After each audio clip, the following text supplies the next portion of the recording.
नमस्कार। आज मैं बताना चाहूँगा कि वास्तुशास्त्र में यदि भूमि को शुद्ध करना है, मान लो भूमि में कोई दोष दिखाई पड़ रहा है लेकिन फिर भी उसे शुद्ध करना चाहते हैं, तो एक मनुस्मृति का 5वें अध्याय में 124 संख्या श्लोक की है। इसमें एक बहुत ही अच्छा उपाय बताया गया है जिसको मैं बताना चाहूँगा। तो ये भवन भास्कर ग्रंथ में से ये मैंने लिया है। तो ये भवन भास्कर ग्रंथ में जो भूमि शुद्ध करने का उपाय जो दिया गया, बहुत सुंदर उपाय है, इसके बारे में बताना चाहूँगा। इसमें लिखा है कि सम्मार्जनो पांजनेन सेकेनोल्लेखनेन च गवां च परिवासेन भूमि शुद्ध्यति पंचभिः।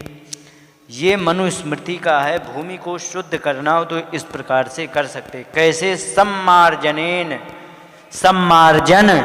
सम्मार्जन माने झाड़ू लगाना, झाड़ू बुहारू करना। उपांजनेन,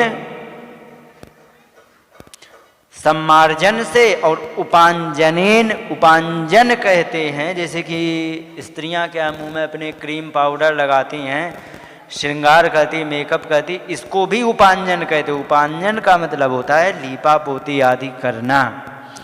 तो उसमें उस भूमि पर लीप दिया जा सकता है गाय के गोबर से, बहुत बढ़िया भूमि शुद्ध होती है। और सेकेन का मतलब होता है पानी का छिड़काव या सींच देना।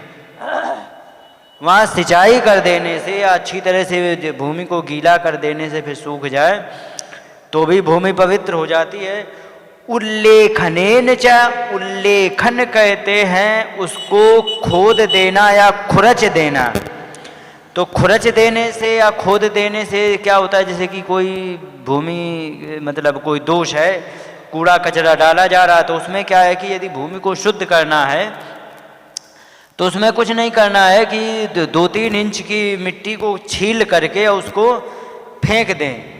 फेंकने के बाद फिर इसके बाद उसमें अपने वास्तु पीठ की पूजा करें, गणेश जी का पूजन करें, वह जमीन पवित्र हो जाती है। ये होता है। तो उल्लेखनेन का मतलब उसको छील छाल करके खोद के उसको वहाँ से कूड़ा कचरा मतलब 4 इंच की मिट्टी को हटा देना, ये भी होता है। अब लिखा है गवाम च परिवासेन। गवाम माने गायों की परिवासेन। गायों को जैसे कि कुछ नहीं कर सकते हो, अब तुम्हें घर बनाना है, चारों तरफ से बंद है, तो उसमें एक काम कर सकते हो, किसी की गायें हों तमाम, तो गायों को क्या करो कि उससे कह दो कि भैया आप हमारे यहाँ 2-4 दिन के लिए गायों को छोड़ दो, और वो उसी प्लाट में घूमती रहेंगी। तो वो जो यदि गायें वहाँ पर पहुँच गईं तो ये जान लीजिए कि उन्होंने पेशाब कर दिया है या गोबर कर दिया है, बहुत बढ़िया भूमि पवित्र होती है। आगे लिखा है भूमि ही शुद्ध्यति पंचभिः। इन 5 मतलब उपायों से भूमि ही शुद्ध्यति, भूमि पवित्र हो जाती है। अब जैसे कि एक इसमें विज्ञान बता दें, गाय के लिए जो कहा गया है, तो गाय का क्या है कि गोबर में और मूत्र में सल्फर होता है, और सल्फर की एक बड़ी विशेषता, विचित्र विशेषता ये होती है कि जो भी वायरस बैक्टीरिया होता है सब कुछ खत्म कर देता। अब जब गायें वहाँ पर घूमती रहेंगी तो वो निश्चित है कि गोबर मूत्र करेंगी, तो गोबर मूत्र से बहुत बढ़िया किसी भी प्रकार का हानिकारक वायरस है कभी जिंदा रह ही नहीं सकता। इसीलिए आयुर्वेद में इसको पीने की अनुमति दी गई। जो पी लेता है तो उसको मात्र 12 घंटे के अंदर किसी भी रोग में, कोई भी रोग में तुरंत जवाब मिलता, पॉजिटिव जवाब मिलता।